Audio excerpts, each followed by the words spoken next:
शिक्षणाच्या स्वर्गात जिने उघडले दार, ती सावित्री आज जगाची शिलेदार, जगाची शिलेदार.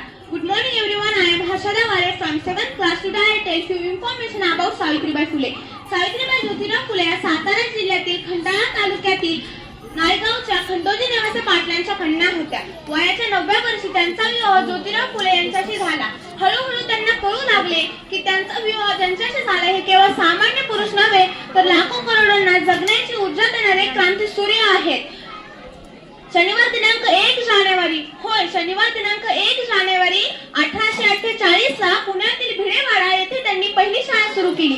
सर्व धर्मीय मुलींसाठी ही सुरू केलेली पहिली शाळा होय. भारतीय माणसासाठी सुरू केलेली पहिली शाळा. सावित्रीबाई तिथे पहिल्या शिक्षिका व मुख्याध्यापिका देखील झाल्या. शिक्षण हे दूध आहे वाघिणीचं, जे सावित्रीबाईंनी त्यांच्या लेकरांना दिलं.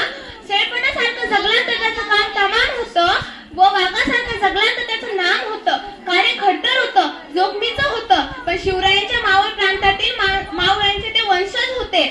घाबरणं किंवा कच खाणं हे त्यांच्या रक्ताला मानवणारं नव्हतं. सनातन्यांची मात्र धर्मबुडाला म्हणून कोल्हेबोल सुरू होती.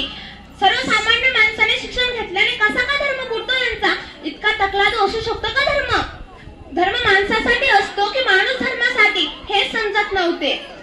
माणसाच्या प्रगतीसाठी आड येणारी प्रत्येक धून बुडली काय आणि तरली काय ह्यात त्या उभयतांचा फायदा नव्हता. त्यांचे जगणे व मरणे हे त्यांच्या लेकरांच्या उन्नतीसाठीच होते.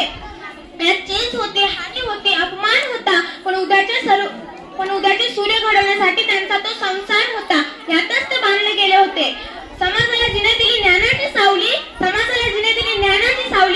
धन्य ती क्रांती ज्योती सावित्री माऊली. थँक्यू.